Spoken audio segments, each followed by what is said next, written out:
Qualified, professional, and compassionate doctors talking real solutions to real health problems.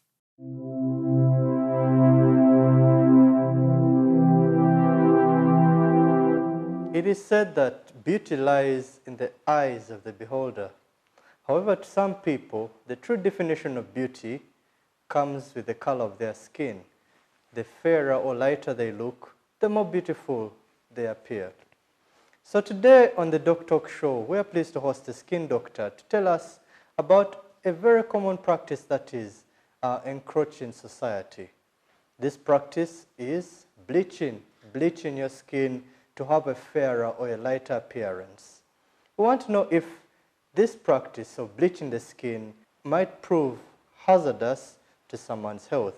Welcome with me our skin doctor, our dermatologist, Dr. Semperiza Malik from Unity Skin Clinic. You're most welcome to the show, doctor. Thank you. Thank you, Doc. And I'm a host for the evening, Dr. Dara Sawachi. So let's dive into this very contentious, very sensitive issue of bleaching, or I don't know, in the in a more polite way we can say skin lightening. The process of making someone's skin lighten up to make it less dark. Why are people so obsessed with bleaching themselves? Well, thank you, Dr. Daras, for having me on the show. And indeed, it's a very interesting topic. Bleaching is entrenched in our society.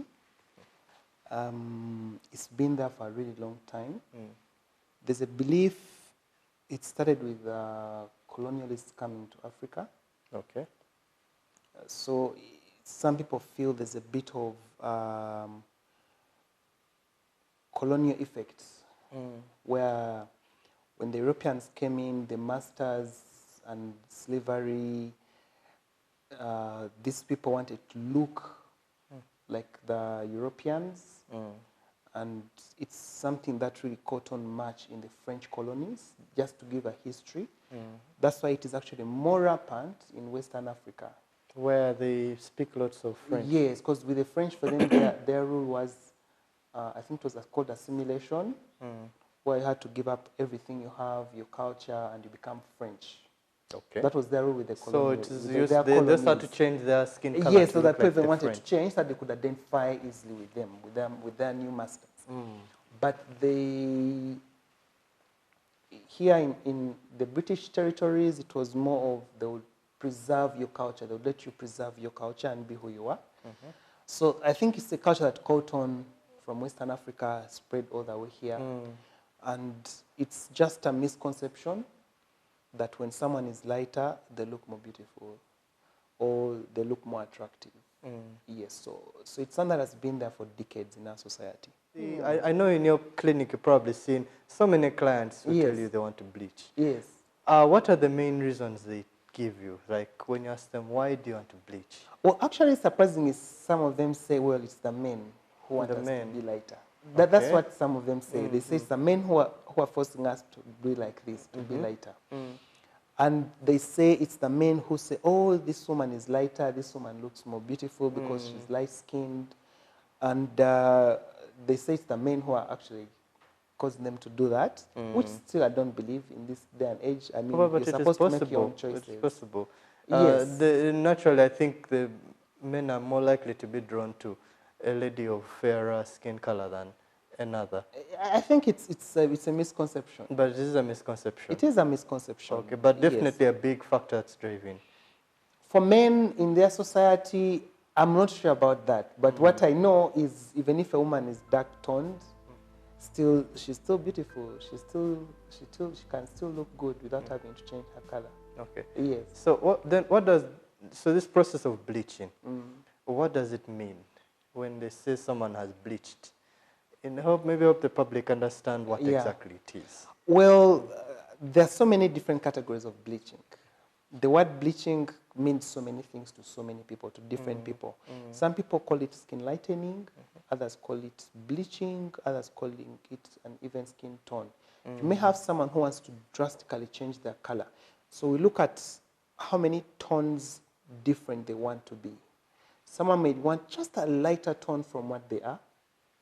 So we may classify it as skin toning, or they may want to lighten just a little bit. That may be lightening. But then there's one who wants a drastic change, totally the opposite of what they are, which would be now the extreme side of bleaching. Okay. Yes, so it's a terminology that means so many different things. But at the end of the day, it's the same result that you're changing the tone of your color from darker to lighter. Maybe people may be curious, what makes the skin dark? Why are some people dark?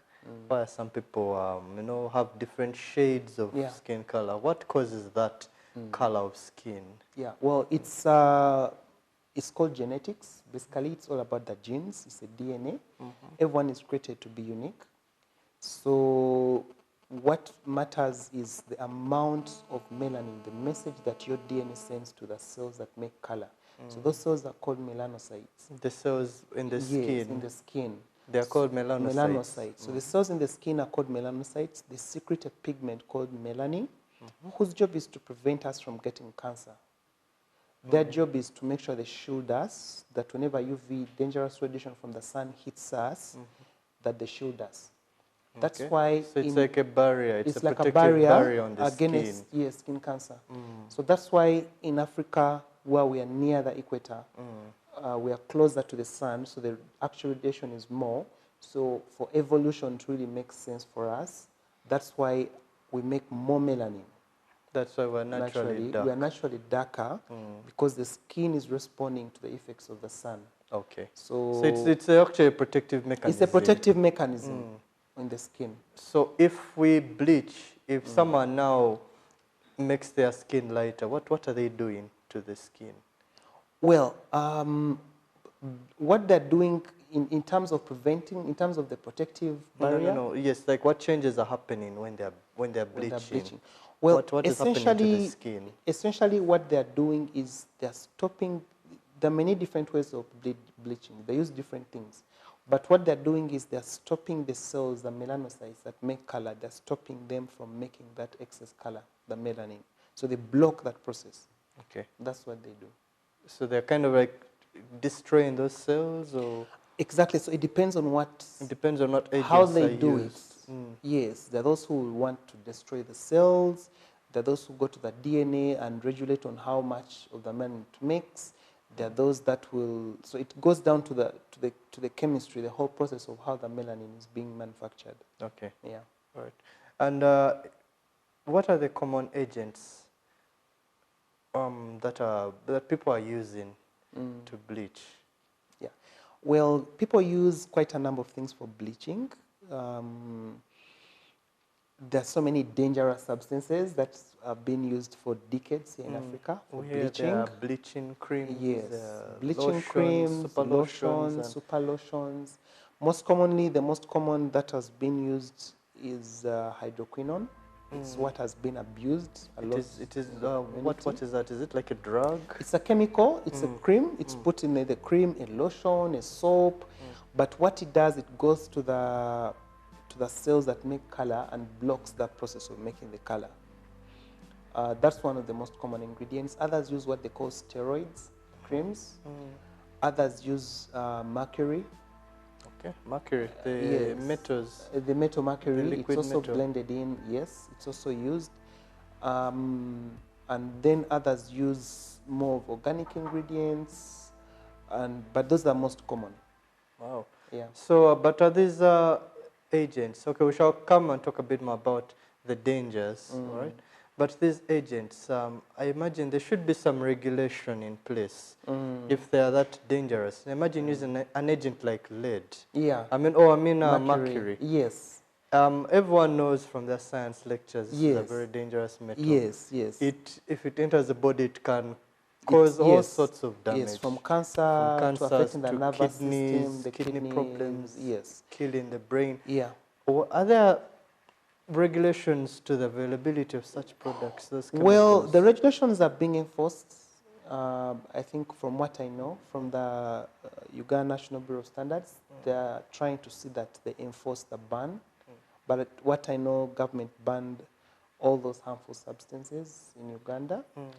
And yeah, so they're stepping up efforts to make sure that they're no longer available on the market. Yeah. But still, I bet you see lots of Yes, the practice still yes, the goes practice on. of course still goes on, and of course most people come in when the damage was done long ago. They've been doing it for years.